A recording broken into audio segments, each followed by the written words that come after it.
Over the years in Hearthstone, we have received a lot of really powerful legendaries, but some of them were way better than the rest, and that's exactly what this list is, the best legendaries in Hearthstone. And let me know what you think is the best legendary in Hearthstone with a comment down below. And while you're down there, make sure you subscribe. A lot of you aren't, and I would appreciate it.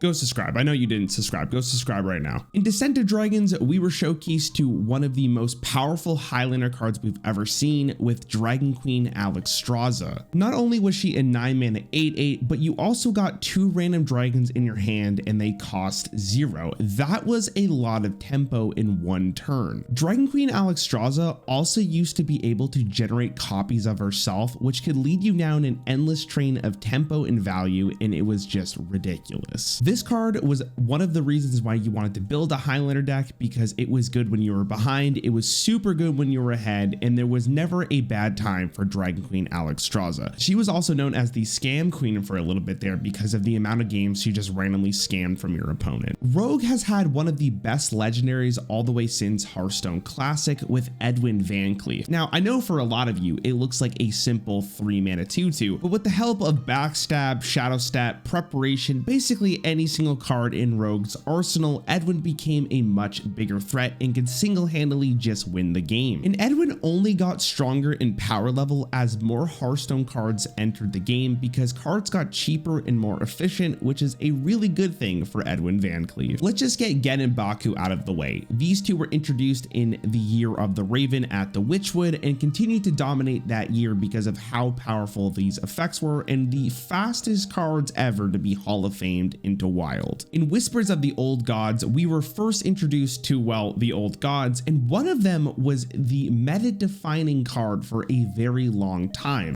Yogg-Saron is a card that just casts random spells until basically the entire board is gone and maybe someone died. And that sounds like it would not be super powerful, but on average, getting random spells casted was not really a negative, it was more of a positive, and Yogg-Saron would continue to cast spells even when he died. You need to clear a board? Yogg-Saron. You need to stop losing a game? Yogg-Saron. You literally have no way to win a game? Play Yogg-Saron. And even though this card said cast a bunch of random spells, this card was pretty consistent at doing what I just mentioned, and it was so consistent at it that people brought it to a lot of competitive tournaments. That is until Blizzard finally made the change that once Yogg-Saron died, the spells would stop being cast. In Mean Streets of Gadgetzan, there was a lot of really good legendaries, and I mean a lot of them. But no legendary was better than Patches the Pirate, because this card single-handedly warped the meta and basically forced every single class to use pirates. It turns out when you draw a card, immediately play it, get 1 point of damage for free, and get +1/+1, it is a really good minion to put into your deck.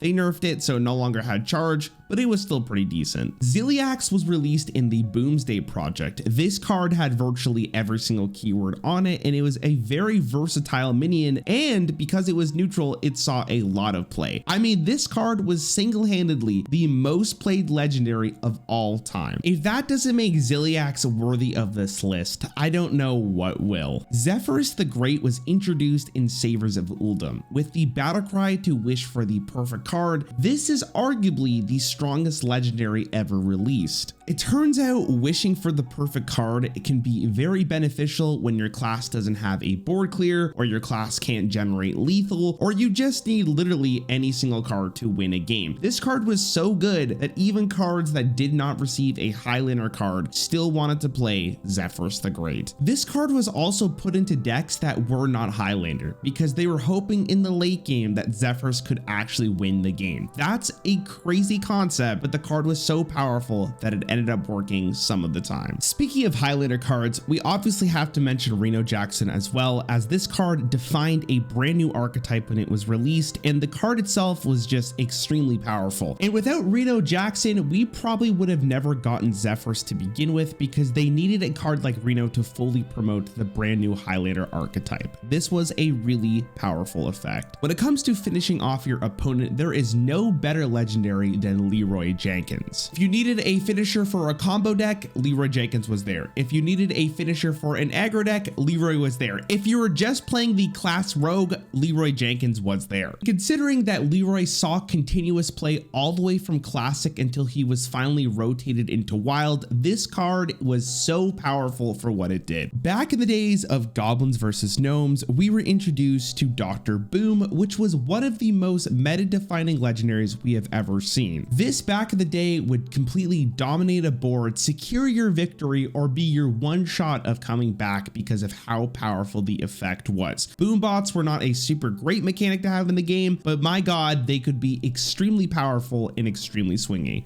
I should also mention Dr. Boom Mad Genius because this card was one of the most dominant hero cards we've ever seen in Hearthstone history, and the ability to give all your mechs rush was really good. The value you got from the hero power was just game winning on its own, and the card itself kind of dominated Rise of Shadows for a long time. And this card was so powerful that virtually the meta became Control Warrior versus Control Warrior and who would draw their Dr. Boom first. From Curse of Naxxramas, we saw one of the most powerful effects on a legendary that we've ever seen with Lotheb, with the battle cry enemy spells cost 5 more next turn. This card was extremely versatile. Sometimes it was just good enough to play as a 5-mana 5/5, other times it was used to stop your opponent from doing an insane turn with spells, but most of the time Lotheb was there to save your board from a board clear like Brawl. And that was the main use case for Lotheb, was to secure your board against a removal card, and once Lotheb was played, not only were you saving your board, but you also developed a 5/5